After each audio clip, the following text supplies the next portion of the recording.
All right, we're live, Matt. Welcome back to the SCIF. This is the Green Beret Life. I am Matt. That is Stu. We are back on all three channels. We're on YouTube. We're on Rumble. We're on Odysee. We're only going to be on YouTube. And Stu just had to remind me that we are on YouTube. So we got to be careful what we say, of course, because YouTube sucks, of course. And got a good show for you guys tonight. We are the Green Beret Life. We are a 501c3. We provide training in order to get military's families, the first responder families, vets, all out into the great outdoors. And you can take a class from us. If you take a class from us, all of that goes to do those things.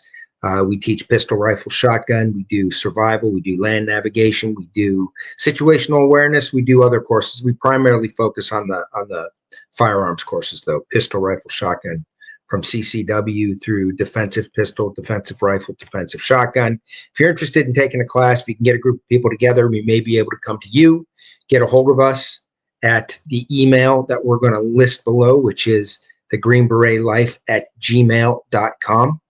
And if you have any questions, if you're thinking about going into the military, you got questions for either myself or Stu, and you just want an answer, no question is stupid. You know, if you want to go into the military, you know nothing about it, ask as many questions ahead of time as you can possibly get. Okay, so please don't feel stupid. If you got a question that you can't find an answer to, send it on to us. Sometimes it takes us a little while to get back to you, but we will get back to you and help you make a good decision or clear it up. And if we don't have an answer, we'll try to find the answer, but we won't bullshit you either. So if you got any questions, if you have, even questions about contracting after, Stu is pretty much an expert on that, and I have limited experience in it. But feel free. Got a good show tonight. Stu, what do we have coming up on the docket? Well, a lot of it's going to be not really shooting from the hip, but just discussing things that have come to light over the past week again with the just abject failures of security in Pennsylvania at the Trump rally. There's every time you think, okay, surely there can't be anything else, there's something else that drops that starts to, did you just say surely the limits of believability? Stu, did you just say surely there can't be anything else? I wasn't calling you Shirley. I was going to say there absolutely is, and don't call me Shirley. But that we're going to talk about that. There's been a lot of things that have come out that have been kind of just. What movie? I'm not letting you get away. What movie? Oh, that's Airplane. All right, good man. Yeah, I've got a few of them. I don't have the encyclopedic knowledge that you do of movie quotes and song lyrics, but I've got a couple. We've got a big thing with, I'm sure a lot of you heard when Kamala Harris was selected as the Democrat presidential nominee. Notice I didn't say elected or voted for.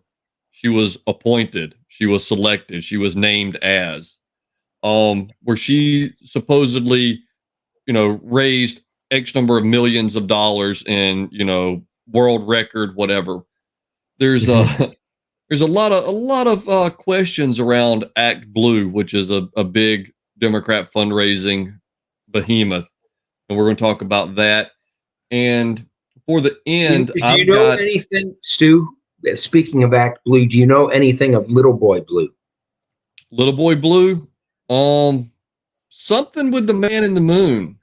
He needed the money. Oh, go ahead. Killing me. Nobody's gonna have any idea what that even is, I bet. Not with you, not with your oddball references. Yeah. But there was a study has come out by Duke University, looking at the common sense gun control laws and the results thereof.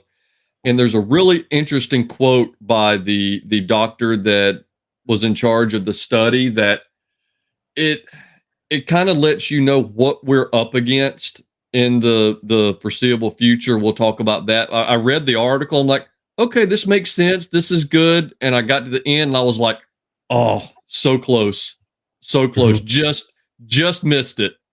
But we'll talk about that as well. For those that don't know, I have to clear this up. That was an Andrew Dice Clay where he goes through the nursery rhymes. That's what that's from. But go ahead. That is, I remember that now because he did the Georgie Porgy Pudding Pie. Yeah. Little Bo Peep. Little Boy Blue. Hey, he needed the money. Oh, yep. God, Andrew Dice Clay, that dude was funny. The Dice Man Cometh was the name of the. Yep. Well, just to show, I think we're with folks of a similar juvenile seasoning, I guess.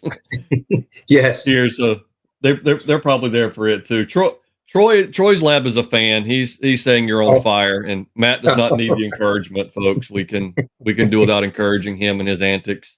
Yeah. Was there anything you want to talk about while we were on YouTube for a few more minutes before we move over? Sure. Google and Facebook, both, they're saying it was a mistake. It's so funny that they keep on having mistakes, but Google and Facebook. The mistakes only go in one direction, though. Yeah, one direction. Yeah. Basically, you can't find information about the Trump assassination attempt, and more importantly, the iconic picture of Trump with his fist in the air and the blood on the side of his face, with the Secret Service agents around him. They basically said it was a fake photo, and they said, well, there were other photos. They're trying to make an excuse. They didn't want you seeing it because it puts Trump in an extremely good light. It's an iconic photo, and they were doing their part in some sort of interference. That's all I'm going to say. But it just shows that you can't trust these big tech organizations. And thank God, Elon Musk bought Twitter, because he's the one who really called him out and got this thing rolling. But we've gone through the deal before where you try to look up something and you're getting something completely different, or you'll get 10 pages of outlets like the Washington Post, CNN, NPR, and you won't get to the meat of what you're trying to get to. You won't see anything from like, that's the photo.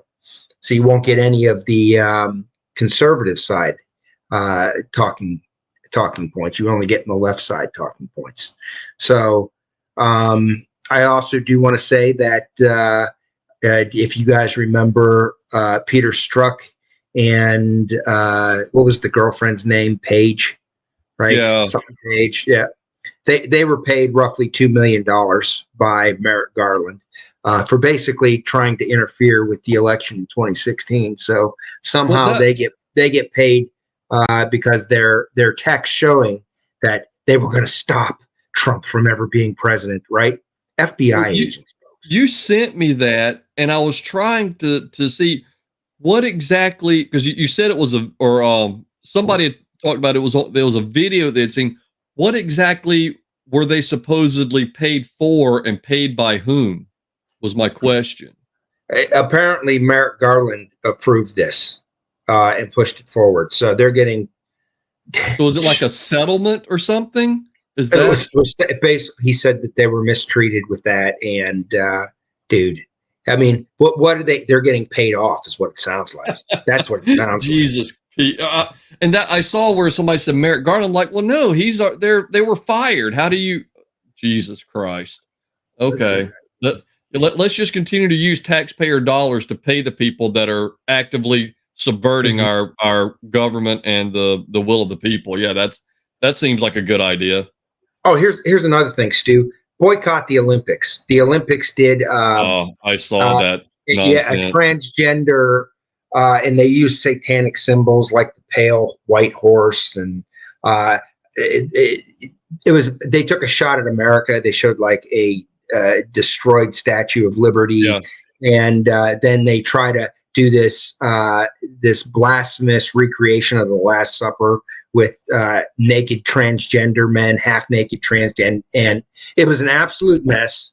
These people are freaking evil. They totally got roasted worldwide on this. So they basically, the International Olympic Committee tried taking down all of the stuff that was shown during the opening ceremony, and then they were threatening people allegedly, putting that had recorded it and were putting images and everything up on it. Right. And then when that didn't work, then they issued some half-assed apology.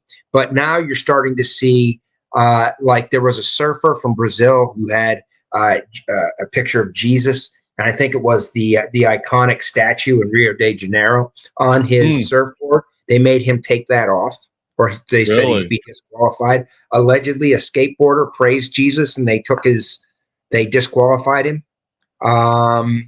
You're seeing a full-on attack on Christianity.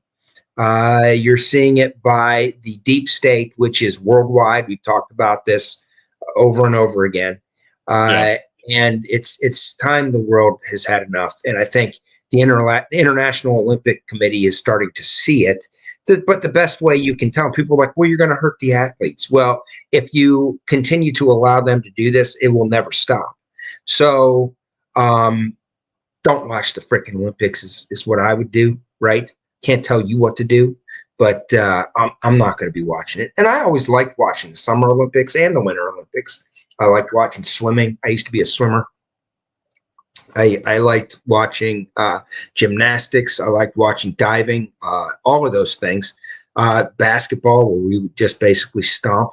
But I'm not watching any of it. I'm not watching any of it.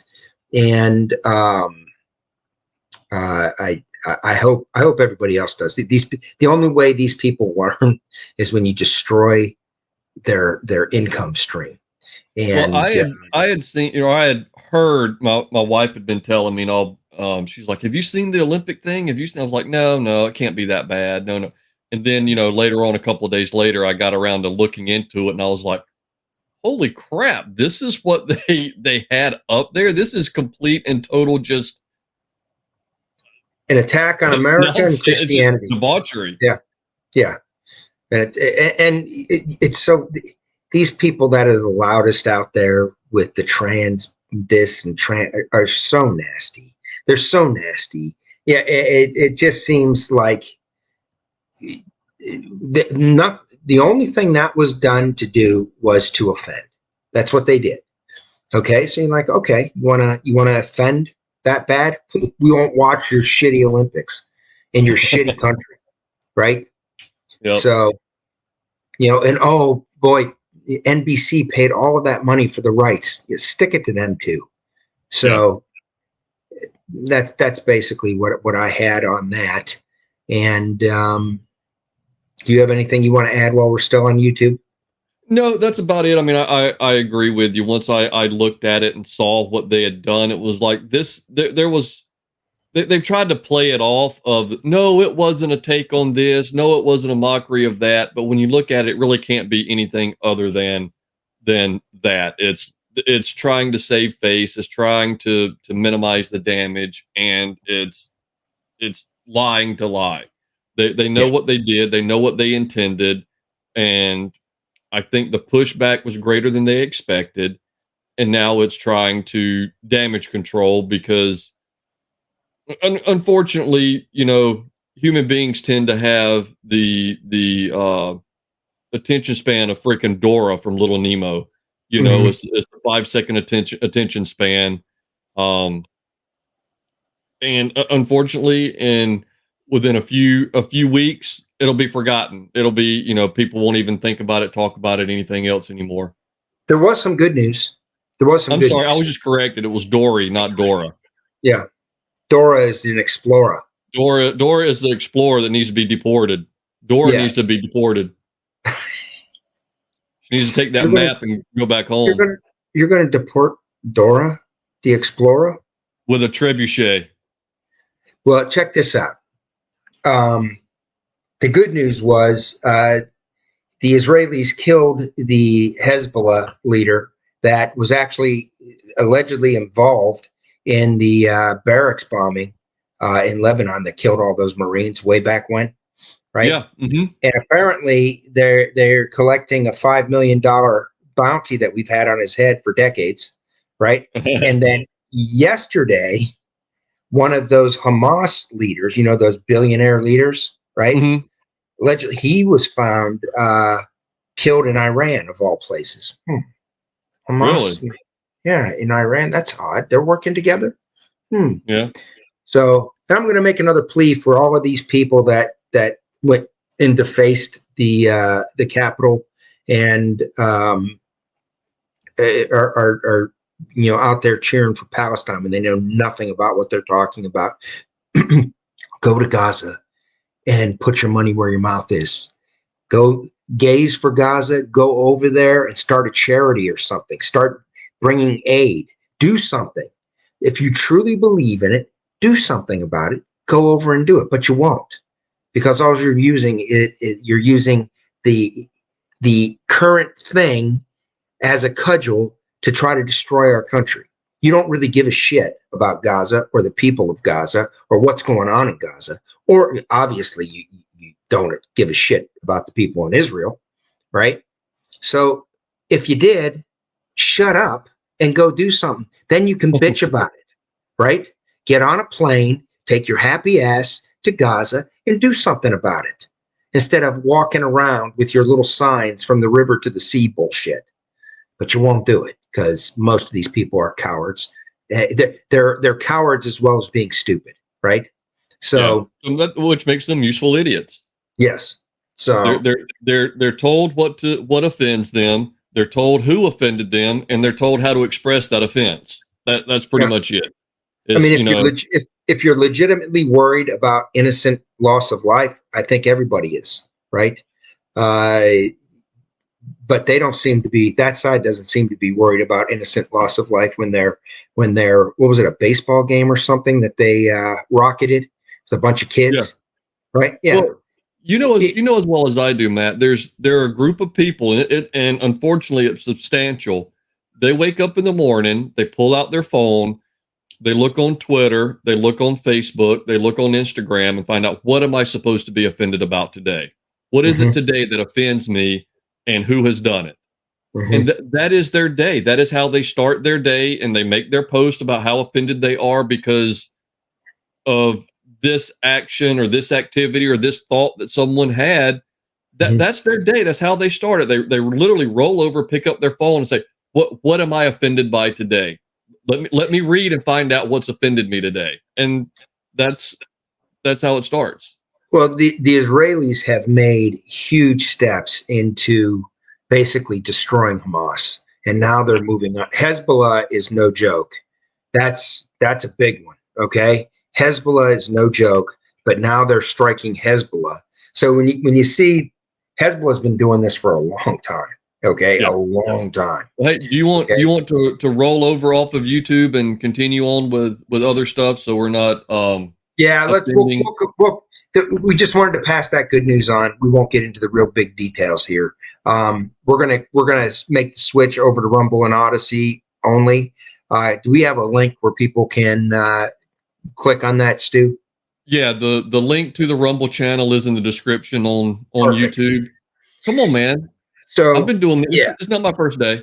It ain't your first rodeo, right? I do require adult supervision about 83% of the time, though. Yeah. Oh, here's one more tidbit for you out there on YouTube as well. According to Rasmussen reports, this isn't fake news or anything else, but I'm going to say this here. Rasmussen reports put out a report, and it basically said 10% of everybody that voted. Allegedly, there were 133 million registered voters in 2020, and we had 155 million registered. We had 133 registered voters, and 155 million people voted. Now Rasmussen reports comes out, and they allegedly 10% of all of those votes cast were done by illegals. But by people that have self-identified as either not being citizens or they don't know if they're citizens. Correct. And I'm sorry, if you don't know if you're a citizen, you're not. How does a country survive that? You're looking down in Venezuela right now, and you might find some similarities, especially when you look at the charts. You know, you look at But the see, Matt, charts. you're speaking as if that's a bug in the system. It's not. It's a feature. They don't want the country to survive it, at least not Yeah. as it stands today. Yeah. So we're going to switch over and we're going to start talking about some of this other stuff. We still got a bunch of stuff. They were grilling this guy who he served long enough. He just took over as the head of the Secret Service. It's a complete disaster in front of the Senate the other day. And we're going to talk about some other things on the other side. Thank you for joining us here at YouTube. Please come and join us over at Rumble and Odysee, and tell your friends to come and join us at Rumble and Odysee. We're here on YouTube to have you guys come over there. YouTube doesn't want us. They don't want anything that isn't pushing the narrative. And it's going to get worse the closer we get to the election. So come on over and join us at Rumble. We'll see you there.